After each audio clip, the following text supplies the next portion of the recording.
Lo dijo él. A primera hora. Muy bien, seguimos aquí en A Primera Hora, 7:20. Ya le prendieron la luz, ¿no, André? Estaba oscurísima antes. Estaba oscurísima, ¿ah? Ya me prendí. Si hubiera estado en la cabina, yo que soy morenito, hubiese salido más negrito todavía.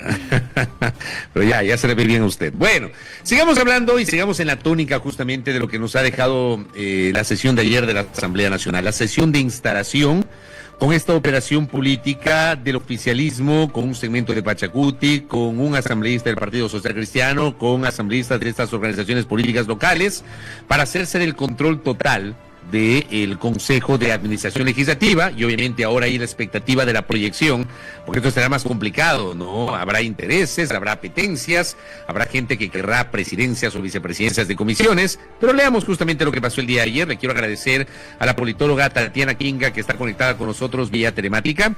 Tatiana, bienvenida, buenos días. Le saludamos mi compañera Andrea Orbe Saltos y quien le habla Fabricio Vela. ¿Cómo le va? Buenos días, Tatiana. Buenos días, Andrea, Fabricio, muchas gracias por la invitación y atenta a las preguntas. A usted, gracias por la gentileza de conectarse con nosotros. Primero me gustaría una lectura suya sobre la operación política del día de ayer. ¿Era lo previsible? ¿Era lo que se esperaba? ¿Estaba en su radar? ¿Cómo vio usted justamente estas maniobras políticas que desembocaron en la elección de todas las autoridades ayer en la Asamblea Nacional? Bueno, evidentemente el trabajo político que se realizó por parte de la bancada del oficialismo dio resultados positivos para el día de ayer, ¿no? Evidentemente hubo un trabajo que se trabajó hasta el último minuto, porque si no, no hubiese suspendido las sesiones por 2 ocasiones, se hubiesen dado los votos al primer proceso de votación para las autoridades, ¿no? Entonces el trabajo fue minucioso hasta el último momento para alcanzar justamente la conformación que pretendía en su momento ADN, ¿no? Por parte de la Revolución Ciudadana me parece que el trabajo no estuvo a la altura del partido, pensando un poco de manera comparativa cómo es que ha funcionado este partido político en ocasiones legislativas anteriores. Entonces, el trabajo sudaron la última gota hasta el último momento para los resultados del día de ayer. Ahora, que esto se vea trasladado a un ejercicio de gobernabilidad ya es otra historia totalmente diferente, ¿no? Cuando usted habla de eso, perdón que le interrumpa, cuando habla de que será diferente ver si se traslada esto a un ejercicio de gobernabilidad, nos referimos ya al tema netamente legislativo, o sea, ¿qué va a pasar con una agenda legislativa, la aprobación de leyes, etcétera? ¿A eso se refiere? Exacto, porque incluso ayer en el discurso de Nils Olsen, cuando asume la presidencia, no hubo ni siquiera una luz sobre la agenda legislativa, mucho menos pasó eso en la rueda de prensa que dieron después de la designación de las autoridades. Es decir, no hubo una claridad sobre qué va a pasar con esa agenda legislativa, y creo que parte de la forma en la que gobierna el Ejecutivo, Daniel Noboa, es justamente esa, ¿no? No hay claridad sobre los procesos y van trabajando sobre la marcha. Entonces, es un trabajo totalmente reactivo a ciertas circunstancias, y creo que esa es la mayor incógnita, ¿no? Ahora, ¿qué es lo que va a pasar con esta mayoría móvil que tiene el gobierno, que incluso ha sido totalmente reconocido por Valentina Centeno? Ella dijo, ¿no? Todas las mayorías son móviles en la Asamblea Nacional, pero nosotros estamos con los brazos abiertos para poder seguir captando a los otros legisladores, ¿no? Entonces es un trabajo que se va a desarrollar de manera muy apegada a cómo se va a conformar las prioridades de esta agenda legislativa. Y sobre ese contexto, ¿qué esperar también para la integración de las comisiones, que también está pendiente dentro del legislativo?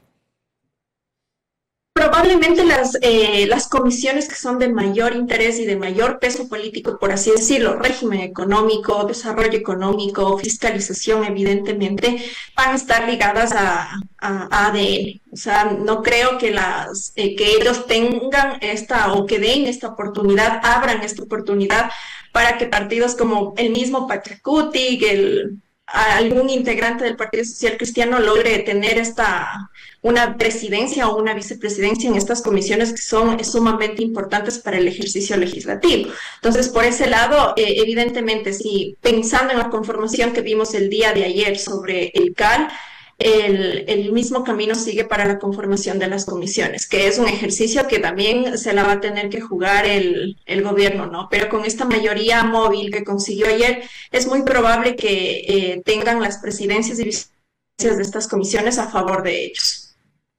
En la Asamblea Dele, André, dele usted. Sí, iba a decir que en la Asamblea Nacional, digamos, evidentemente el tema es político. Ayer lo que vimos fue este juego político de estas alianzas, acuerdos, etcétera.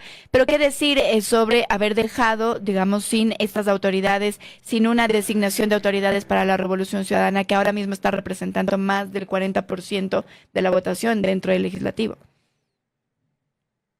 A ver, es que es un ejercicio crítico desde dos puntos de vista, porque si es que nosotros nos vamos años atrás, la Revolución Ciudadana tenía exactamente el mismo manejo que hoy estamos viendo por parte de ADN. Entonces, hubo una época en que del número total de legisladores de los 137, 105 eran de la Revolución Ciudadana y predominaron completamente el escenario legislativo, que es lo que es un escenario probable que se dé al menos en este corto plazo, ¿no? Y evidentemente desde el lado ya un poco más legal, si se puede decir así, pensando en la Ley Orgánica de la Función Legislativa, es una de las facultades que tiene el presidente de la Asamblea Nacional de decidir quién da a qué legislador da la palabra para presentar las mociones, ¿no? Fue ya idiosincrasia también y mandato de la bancada de ADN que Nils Olsen no dé paso a ninguna de las mociones que pudieron haber sido presentadas por la Revolución Ciudadana el día de ayer. Entonces, creo que es un poco un déjà vu. Yo lo veo desde ese lado, es gracioso desde un punto de vista porque ahora los legisladores de la Revolución Ciudadana, por supuesto, y están en su derecho político de hacerlo, reclaman y defienden esta idea de que no se les ha dado paso a esta bancada política para también tomar decisiones en este escenario, pero es algo que en su momento, cuando este partido estaba en auge, hacía exactamente lo mismo. Entonces, al final del día, ese sí es un problema para la gobernabilidad, ¿no? Una vez más, creo que el tema de las mayorías móviles, que yo también les llamo las mayorías oportunistas, van a estar muy determinadas sobre cómo los temas que se van a ir tratando en la agenda legislativa, ¿no? Pensando, por supuesto, en estos grupos políticos como Pachacutic, que tienen un número mínimo, pero que son importantes y a la vez son bastante volubles, ¿no? No es algo fijo que se mantenga. Sí, yo lo que sostengo y un poco en consonancia con lo que usted está señalando y lo dije en el comentario, 2 errores no hacen un acierto y por supuesto lo de ayer hay que ver en retrospectiva porque ya ocurrió en el pasado y estuvo mal antes y está mal hoy y estará mal mañana. O sea, yo sí planteo que tenemos que ver con ojo crítico lo del pasado, lo del presente y con base en ello seguir cuestionando hacia el futuro. Pero a ver, ADN tiene el control total de la Asamblea Nacional. ¿Eso qué implica para el gobierno? Porque hoy tenemos a Nils Olsen, Michelle Mancheno, presidente, primera vicepresidenta, y tenemos los 4 vocales del CAL, ya, Steven Ordóñez, Sade Fritzsche, Sayeri, el señor Samuel Sayeri y Mónica Salazar, pertenecen al gobierno o se sumaron al gobierno y tiene el control total del CAL. ¿Eso le garantiza un margen de maniobra, le pregunto a Tatiana, total al Ejecutivo, haciendo el símil con lo que pasó en el periodo legislativo 2013-2017 respecto de la relación con el Ejecutivo? ¿Sí le da ese aire a Noboa o no? En el corto plazo probablemente, es decir, incluso si no nos vamos hacia tan atrás y nos vamos a las elecciones del 2023, este es un espacio o el escenario ideal con esta mayoría conformada, por así decirlo, para el partido de gobierno, para que Daniel Noboa proponga justamente temas que sean prioritarios para el Ejecutivo en la legislatura y que puedan pasar sin ningún problema. Pero al mediano y a largo plazo eso puede cambiar y todo una vez más depende de los temas prioritarios para la agenda legislativa. Es decir, creo que aquí es importante preguntarse qué va a pasar, por ejemplo, cuando se traten temas relacionados a la minería, temas relacionados a los recursos hídricos, donde Pachacutic ha sido, por supuesto, muy enfático y ha marcado ahí su posición.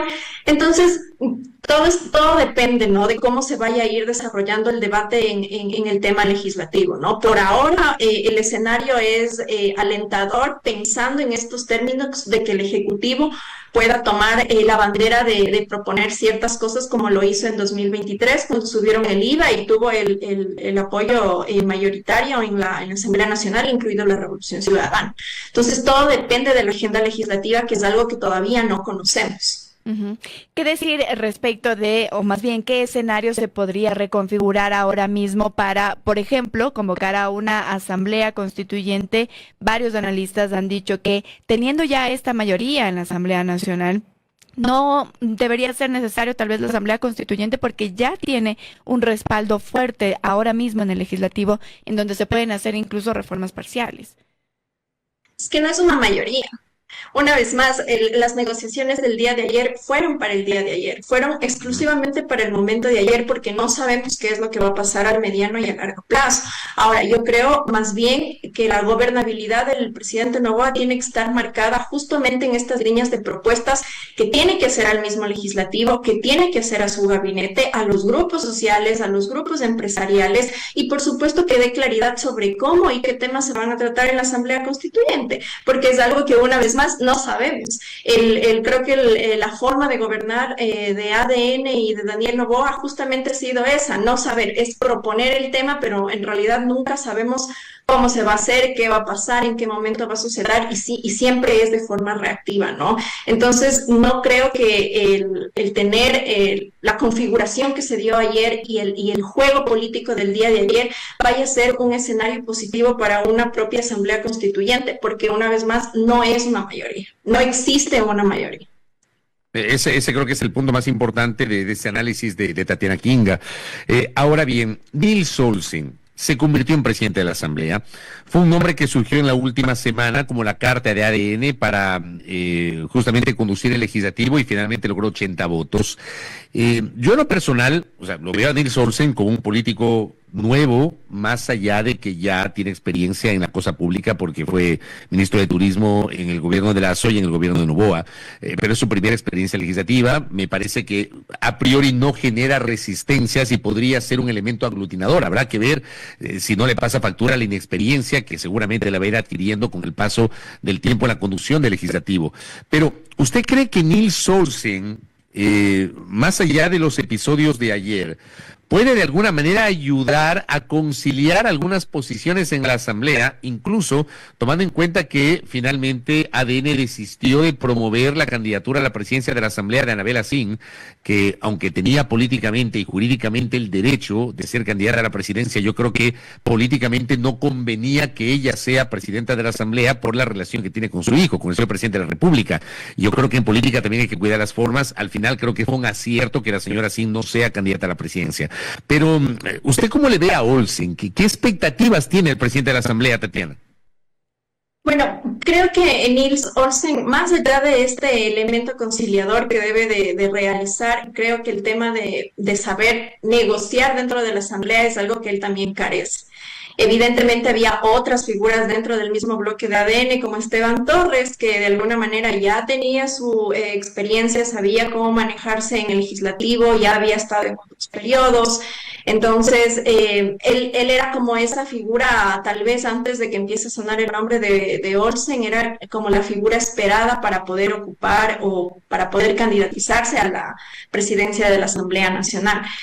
Pero también vemos que durante todo el manejo de Esteban Torres, siendo viceministro de gobierno, pues también generó rechazo y seguramente ese también fue un factor para que ADN optara por Nils Olsen, que durante toda la campaña del gobierno de Daniel Noboa estuvo muy cercano a él, muy cercano a María José Pinto, tiene una forma de relacionarse un poco más consensuada, se podría decir, a diferencia de las otras figuras políticas que son parte del gobierno, ¿no? Entonces, yo creo que más allá de si lo logra o no lo logra, va a ser también el ejercicio de quien esté al lado de Olsen, de sus asesores, de las direcciones que marque la bancada de ADN en ese sentido, y yo creo que más bien la figura de Olsen en este momento, hasta el día de hoy, pues es más figuretti, por así decirlo, ¿no? Más bien las decisiones van a ir direccionadas por otro lado. Valentina Centeno, que va a seguir siendo jefa de bancada, y las otras figuras de ADN también como vayan surgiendo, ¿no? Porque es un número significativo también, entonces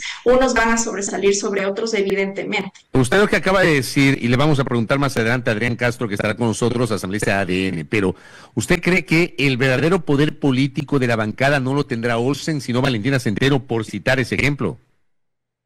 Por ejemplo, es que es un ejercicio todavía que se lo viene, que todavía no sabemos cómo va a resultar, ¿no? Como usted mismo señala, Fabricio, la experiencia política de Olsen en temas ya un poco más contundentes, y no quiero desmerecer su trabajo en el Ministerio de Turismo, pero es muy distinto el manejo legislativo al manejo de una cartera de Estado de esa naturaleza. Entonces, él sí va a tener que estar rodeado de muchísimos consejeros, tiene que tener oídos abiertos también sobre cómo tiene que ser. Y evidentemente el juego de ADN y el juego del manejo político de este partido, como otros que han tenido las mayorías absolutas y estas mayorías móviles, es justamente proponer lo que ya les dice que tienen que hacer. Entonces, no es que va a salir una iniciativa propia de Niels Olsen a decir esto lo vamos a hacer de esta forma, sino que va a responder básicamente a su partido, que por un lado está bien y por otro lado eso revela también la carencia de la experiencia política en este manejo legislativo que él no tiene, y que evidentemente hay otros legisladores que sí, que pueden ser la voz detrás de Niels Olsen.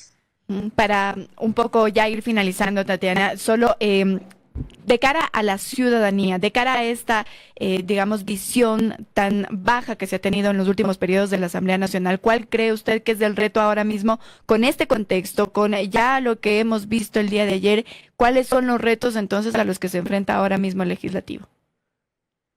Pensando en cara a la ciudadanía, a estos sectores sociales, evidentemente la apertura y la cercanía a la ciudadanía es algo que no existe en el Ecuador, que no se tiene por parte de los grupos políticos y de la clase política, ¿no?